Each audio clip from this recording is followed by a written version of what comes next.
Hi, this is Alex with Sinspiration, and I'm here to help you develop a growth mindset. Today I'm going to talk about the easiest and safest way to make money with money. Interest. It is a passive income stream where you deposit money into an institution and you get paid for it. First, I'm going to get into checking and savings accounts.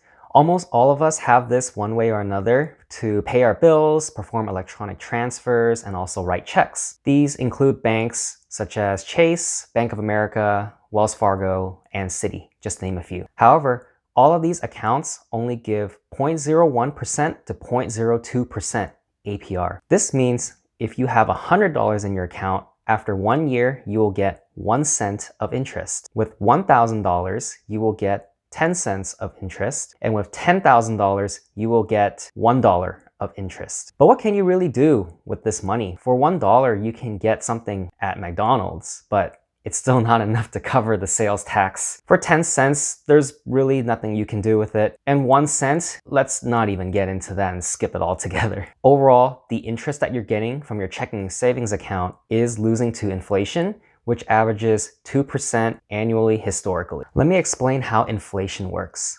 Let's say this year you buy a meal for $10. If the inflation rate is 2% annually, then next year it will cost you $10.20 to get the same meal. And the following year, a little over $10.40. If we were to scale this up to $10,000, the following year you will need $10,200 to have the same purchasing power. This $200 increase is much larger than the $1 of interest you get from your checking or savings account. And even worse, due to the pandemic, this following year, the inflation rate is 8%, which means you need $10,800 to have the same purchasing power from a year ago. It's ridiculous, but it's the truth. As you can see, you are losing purchasing power if you leave your money in a checking or savings account. The main benefits of these accounts is you get access to physical bank locations, ATMs, you get unlimited withdrawals of cash and transfers, and you can use a debit card to pay conveniently. You work way too hard to save your money only to find out that it's losing in value. Let's look at alternatives where you can park your money. If you have cash sitting in your checking or savings account that you really don't need to use immediately, then the next step to increase your interest income is to put that money into a high yield savings account. Banks such as Ally, Marcus Goldman Sachs, American Express, SoFi, Discover, Capital One are some good ones. I personally use Ally. These banks give an annual percentage rate of about 1 to 3% during normal times. That's 100 to 300 times the interest rate that you get at checking and savings accounts. Let's put this into perspective. If you put $100 into a high yield savings account, you will have $1 of interest after 1 year. If you have $1,000, you will get $10 of interest. And if you have $10,000, you will get $100 of interest. Now we're starting to see some value from this. $1 of interest, you can't really do much still, but if you have $1,000 that gives you $10 of interest, you can buy a meal. That's a free lunch every year. If you have $10,000, you will get $100 of interest. That's enough to buy a decent pair of sneakers every year. There are certain drawbacks to a high yield savings account. The first thing is interest rates do fluctuate. Currently, the Fed is raising interest rates, so now is a good time to park your money into this kind of account. But note that interest rates can fall. The second drawback is that the interest rate is still lower than the rate of inflation, meaning you're still going to be losing purchasing power, but the gap is much smaller compared to a checking or savings account. The third drawback is you only get a limited number of withdrawals per month, usually 6. Any more is going to require a fee, and that defeats the purpose of gaining interest. The last drawback is that most of these banks are online, meaning they don't have any physical locations or ATMs where you can conveniently withdraw your cash. Overall, I recommend a high yield savings account for emergency funds and saving for large purchases. You should always have enough savings for about 3 to 6 months of expenses, just in case something happens. If you are planning for a big purchase, such as a home or a car, a high yield savings account is also a good option. A certificate of deposit, or CD, is an alternative to a high yield savings account. It is typically offered by the same bank. This is where you deposit money into an account for a specific amount of time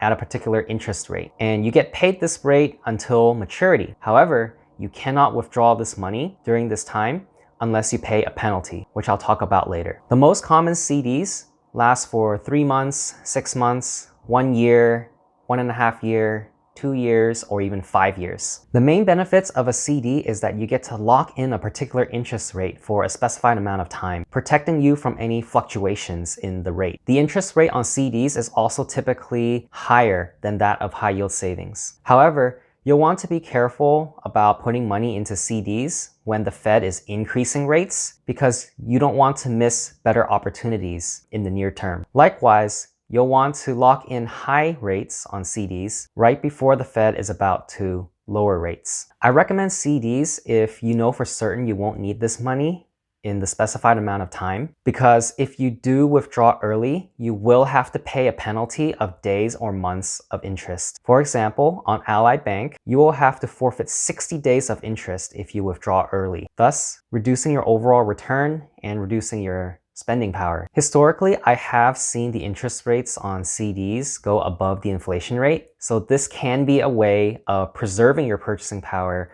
or slightly increasing it. And last but not least, what I think is the ultimate way of making money from interest is the Treasury Series I-Bond. I learned about this in 2021, but I wish I learned about it much sooner, because this method is guaranteed to preserve your purchasing power. The interest rate on an I-Bond is the sum of a fixed rate and the inflation rate, which resets every 6 months on May 1st and November 1st. Currently, as of October 2022, the fixed rate is 0%, the inflation rate is 9.62%. With a combined rate of 9.62%, you are getting 962 times the amount of interest from a checking or savings account. Compared to the CPI of 8.3% in August of 2022, you are actually increasing your purchasing power if you have money invested in I-bonds. There are drawbacks to I-bonds that you should pay attention to. For I-bonds, you cannot withdraw the funds within the first year. If you withdraw between the first year and the 5th year, you have to forfeit 3 months of interest. You are also limited to the amount of money you can use to purchase I-bonds. You can only purchase $10,000 of I-bonds electronically, and on top of that, $5,000 of I-bonds in paper form. For the paper form, you must use your IRS tax refund, and it has to be in increments of $50. Lastly, these I-bonds mature after 30 years, so you won't be getting any interest after that, but that's plenty of time anyways. How does the I-bond compare to the CD? Even if you withdraw early between 1 and 5 years and lose the 3 months of interest, you'll still end up making more interest from an I-bond compared to a CD. Let's take, for example, $10,000 put into a CD and $10,000 put into an I-bond. For the CD, if you have 3%, you will get $300 of interest after the first year. Alternatively, with the I-bond, you will get $962 of interest. Since you withdraw after the first year, you will have to pay a penalty of $240.50, leaving you with $721.50. Overall, you are still making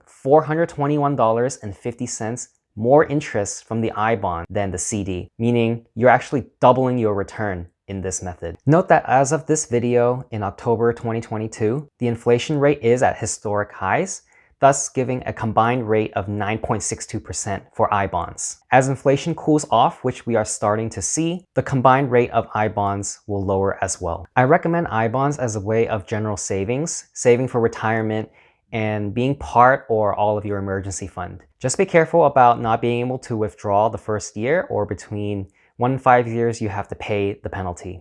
Because I-bonds always give you at least the inflation rate, you will never lose purchasing power if you are invested in this asset, making this what I think is the best method of making money from interest. We are all working hard to save money to provide for our families, make major purchases, travel, and enjoy other life experiences. It is sad to hear that many people do not know about high-yield savings, CDs, or I-bonds, and succumb to losing purchasing power on their hard-earned money with just 0.01% interest in checking and savings accounts. With this knowledge under your belt, I encourage you to consider these options to park your savings as you see fit. Additionally, please share this video with your family and friends so that they too can reduce their financial stress and start making 100x more interest from hard-earned savings. I hope you enjoyed this video, so go ahead and smash the like button and comment below with your thoughts and feedback. If you are interested